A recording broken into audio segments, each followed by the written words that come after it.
এই শালা ওই কি সমস্যা কি দেবো না বাড়ি কইছি? কিরে খোকা, তুই ওই শামুক পাড়ার সাজান মিয়াজ সাওয়াল না?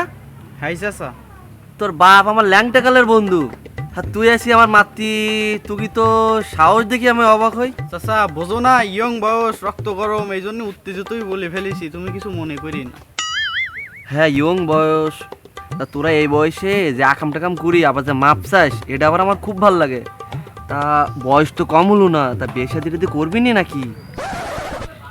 হ্যাঁ ইচ্ছা তো একটু করে, কিন্তু বাপের বিভিন্ন আকার ইঙ্গিত দিয়ে কইছি, তা বাপটা মনে হয় বিষয়টা এখনো বুঝতে পারিনি। আরে ভাইপো চিন্তা করিস না, আমি তো আছি।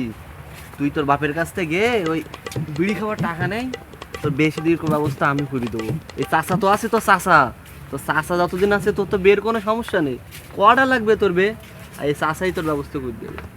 তা তো বুঝলাম, কিন্তু তুমি কি বিড়ি খাও চাচা? আমি তো ওই গোপাল বিড়ির পাশাও টানি, আবার সাইকেল বিড়িও টানি, আবার আকিস বিড়িও টানি। চাচা এখন থেকে তোমার গোপাল বিড়ি, সাইকেল বিড়ি, আকিস বিড়ি খাওয়া লাগবে না, আমি তোমার ব্যঞ্জন খাওয়ানোর ব্যবস্থা করতেছি। ওই তুমি শুধু আমার ওই বেল লাইনটা একটু করিয়ে দাও।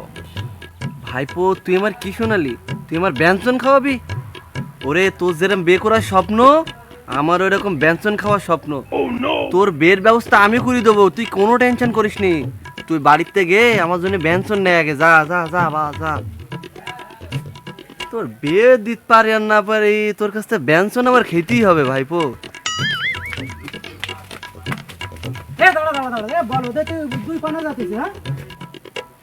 কেন ছুটতেছে ওটা তো তুমি বুঝবা না, তোমার ওই ঠোঁটের ওপরে কটা চুল উঠেছে বলে তুমি বিয়ে শাদিও করলি।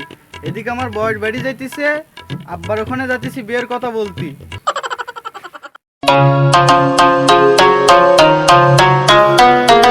এই তুই তো সকালবেলা আমার সাথে কাজ করতেছি, এটা বড়টা কানে গেছে?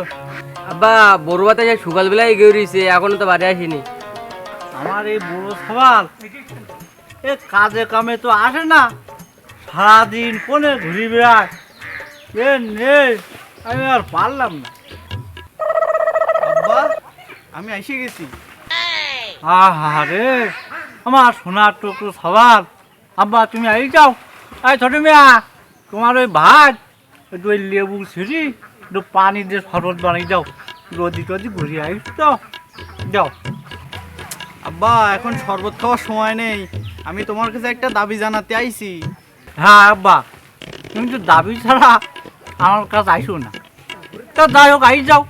তো এখন বললো আমার এই ধান চাই লটিনি, আমি বলি এখন টাকা দিতে পারবো না। আব্বা ওই দাবিটা তো টাকা পয়সা নিয়ে, ওই 1000 টাকা দাও দিন দেই, কয়েক প্যাকেট ব্যঞ্জন টন কিনি। আরে সোনার টুকরো ছেলি আমার, এ আগে তো ছিলি টোটো কোম্পানির ম্যানেজার, তারপর আবার শুনতাম যে ওই মাইছিলি 5,000 একটু ভর্তিস। তো এখন যাও কি নেশা পানি করে ধরেছি? ছোট মিয়া, ওই ভাই একটু খাতিনদারি করতে হবে না, দাঁড়িয়ে থাকলে হবে। ওই যেমন লাঠি রাখা আছে বাস বাগানে তো কাটিলাম বড় মানা, ওই এখানে একটু খাতিনদারি করতে হবে, তা আনো।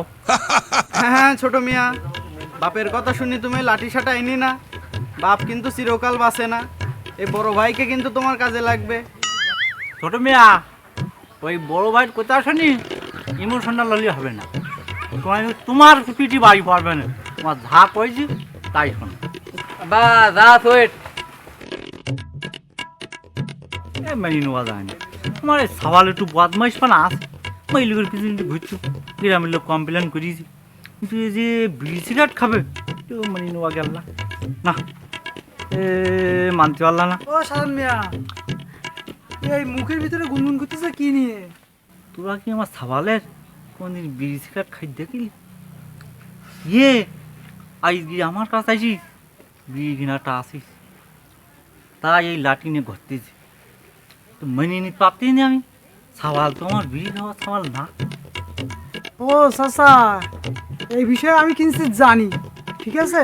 তো আমি আসার সময় ওই আলী ভিক্ষুর সাথে তোমার সাওয়ালের এই কথা বলতে দেখলাম। হ্যাঁ, তো ওই আলী ভিক্ষু কী করেছে, তোমার সাওয়ালে বিয়ে দেবে বলি ওই ব্যঞ্জন সিগারেট খাতে দিয়েছে তার কাছে।